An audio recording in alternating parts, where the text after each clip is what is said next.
Viernes, 10 de junio del 2022. Meditación del Evangelio. Mateo capítulo 5, versículos del 27 al 32. El que mira a una mujer deseándola ya cometió adulterio con ella en su corazón. Comentario breve. La vivencia interior y superior de la ley exige una radicalidad a la cual se subordina toda la existencia. Por eso Jesús usa una metáfora tan fuerte como sacarse un ojo o cortarse una mano, hasta eso valdría la pena antes que perder el reino. Evangelio de nuestro Señor Jesucristo según San Mateo. Gloria a ti, Señor. Jesús dijo a sus discípulos: ustedes han oído que se dijo, no cometerás adulterio. Pero yo les digo, el que mira a una mujer deseándola ya cometió adulterio con ella en su corazón.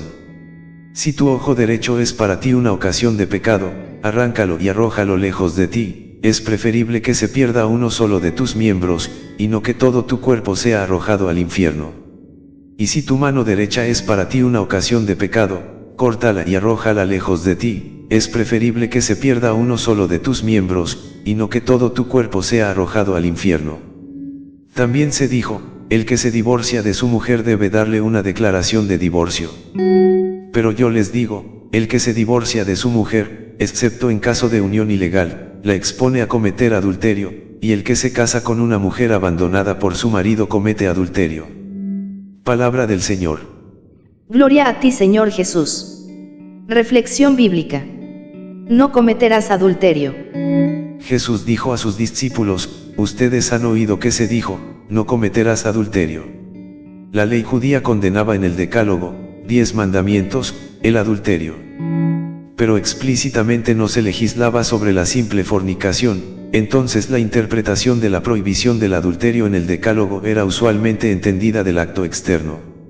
El mismo Decálogo daba, aparentemente, pie a ello, pues lo valoraba solamente desde el punto de vista de la justicia.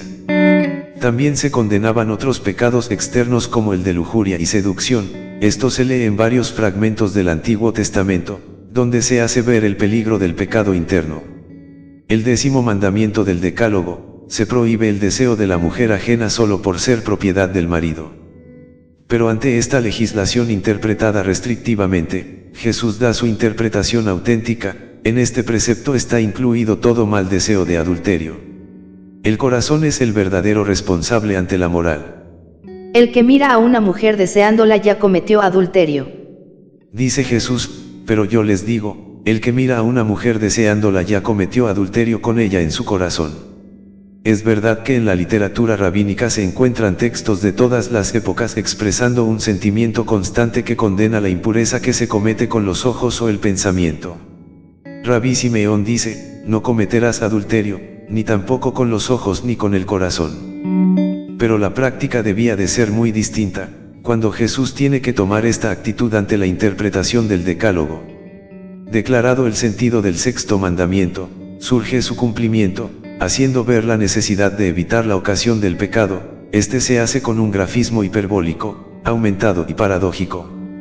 Si tu ojo derecho es para ti una ocasión de pecado, arráncalo y arrójalo.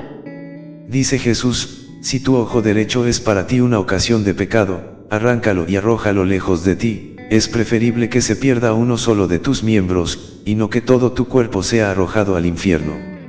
Si el ojo derecho, por especialmente estimado, lo mismo que si la mano derecha escandalizan, vale más sacárselo o cortarla que ir con ambos al infierno. Naturalmente, esto no se dice en el sentido de una realización material, porque el que se saque una persona el ojo derecho, no le impide que siga pecando con mismo izquierdo, por eso es el sentido etimológico de que es tropiezo u ocasión de pecado.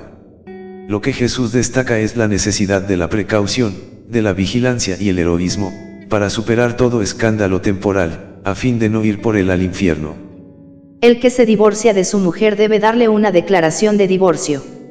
Luego Jesús agrega, también se dijo, el que se divorcia de su mujer debe darle una declaración de divorcio. Pero yo les digo, el que se divorcia de su mujer, excepto en caso de unión ilegal, la expone a cometer adulterio, y el que se casa con una mujer abandonada por su marido comete adulterio. En este fragmento, se encuentra una dificultad ya clásica. Parecería que el divorcio fuese lícito en el caso de fornicación, aquí se trata especialmente del repudio, pero esto se aclara mejor cuando leemos a San Mateo, que se refiere a la indisolubilidad. Sucede cuando los fariseos preguntan a Jesús, ¿es lícito al hombre divorciarse de su mujer por cualquier motivo?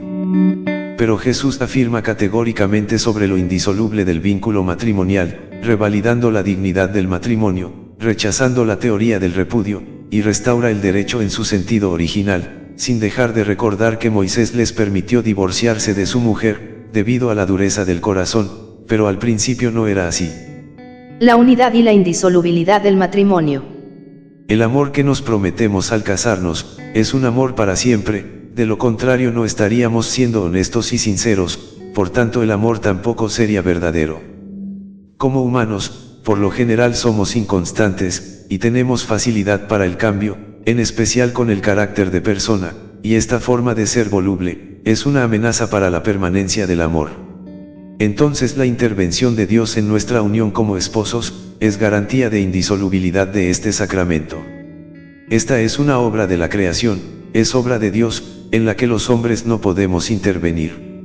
Sin embargo, muchas veces conscientes que la unidad y la indisolubilidad del matrimonio son dos cualidades establecidas por Dios, se le exige intervención a la Iglesia e incluso se le hace ver que es demasiado terca, firme, perseverante o excesivamente tenaz en este propósito, pero con lo que nos dice Jesús, significa que ni la misma Iglesia puede intervenir. Por tanto, lo que debemos comprender que lo que está haciendo es ser fiel a lo mandado por Dios. Si esta es la situación del hombre con respecto a su mujer, no conviene casarse. Jesús quiere devolver a la ley divina su primitivo vigor, y dice, por lo tanto, yo les digo, el que se divorcia de su mujer, excepto en caso de unión ilegal, la expone a cometer adulterio. Sus discípulos le dijeron como respuesta, si esta es la situación del hombre con respecto a su mujer, no conviene casarse. Es cierto que muchas veces el matrimonio no es algo fácil, en otras palabras tiene su cruz y en ocasiones muy pesada, más aún si se mira como algo del cuerpo y de sus instintos, o relacionado con ellos, esto es carnal, pero si al contrario, si lo miramos con algo más de espíritu, y tomamos conciencia de que es un gran sacramento, descubriremos la riqueza del matrimonio. El que pueda entender, que entienda, dice el Señor. Y así Jesús no aprobó la conclusión de no conviene casarse, y alaba la castidad consagrada. Entonces responde, no todos entienden este lenguaje, sino solo aquellos a quienes se les ha concedido. En efecto, algunos no se casan, porque nacieron impotentes del seno de su madre, otros, porque fueron castrados por los hombres, y hay otros que decidieron no casarse a causa del reino de los cielos. El que pueda entender, que entienda, dice el Señor. Esta es una invitación a la continencia perpetua a los que quieran consagrarse exclusivamente al reino de Dios, pero este ideal no es válido para todos, sino para aquellos a los Dios llama a tal estado y que tienen una firme voluntad de guardarla. Entonces nosotros tenemos que saber cuál es el estado de vida que Dios nos ha señalado en el puesto que hemos de servir, sea este el camino del matrimonio cristianos, o la soltería o la virginidad consagrada. Me consumo de celo por el Señor. A pesar del prodigio que había realizado, Elías sigue estando amenazado de muerte por Jezabel, reina opresora de costumbres libertinas, y de ahí que se aleje por el desierto al sur de Judá, deseándose la muerte por inanición. Pero el ángel del Señor le hace encontrar 2 veces una hogaza de pan y una jarra de agua, y le dice que se alimente en vistas al largo camino que le llevaría al Horeb, es decir, al monte Sinaí, lugar tradicional de las revelaciones divinas. Una vez llegado, entra Elías en la gruta, que según la tradición sería la misma de Moisés, que todavía era venerada para pasar allí la noche.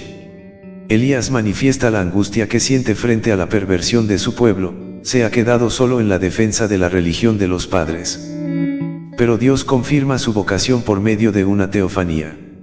Ahora bien, no se trata de una teofanía clásicas, que implicaban una serie de fenómenos atmosféricos y telúricos excepcionales, sino que Dios se manifiesta en un rumor de una brisa suave, como para volver a llevar a Elías a su propia interioridad, para que encuentre en la gruta del corazón al Señor en el que habría de encontrar la fuerza para reemprender el camino. El profeta se cubre el rostro en señal de respeto y con la conciencia de que nadie puede ver el rostro de Dios y seguir con vida. Entonces le llegó una voz, que decía, ¿qué haces aquí, Elías? Él respondió, me consumo de celo por el Señor, y luego el Señor le dijo, vuelve por el mismo camino, hacia el desierto de Damasco, y le ordeno que ungiera a Eliseo como profeta en lugar de él. En el Antiguo Testamento, el profeta Elías aparece como un personaje de la soledad. En la formación de la vida carmelitana, está muy presente el profeta Elías. Fue en el Monte Carmelo primer lugar de residencia de los primeros carmelitas, donde Elías desafió a su pueblo para que estos eligieran entre el Dios de Israel y Baal como su Dios. De Elías, los carmelitas aprendieron a tomar conciencia de la presencia de Dios en lo inesperado y a escuchar el susurro de Dios en el silencio. Elías dijo, vive Dios en cuya presencia estoy, y los carmelitas tratan de seguir sus pasos, reconociendo a Dios en todas las personas a las que conocen y sirven. Los carmelitas de entonces, como los de hoy, tienen a Elías como padre suyo, no en sentido histórico o material, sino por los valores que su figura expresa.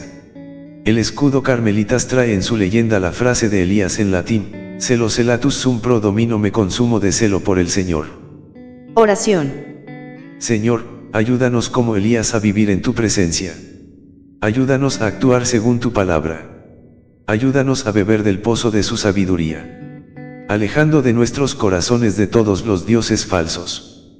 Abre los ojos a las necesidades de los que sufren. Abrir nuestras bocas para hablar de consuelo y justicia. Abre nuestros corazones a tu voz en el silencio. Envíanos como profetas para anunciar tu evangelio. Permítenos elevarnos a ti en el paraíso. Que Elías nos lleve a tu Hijo. Amén.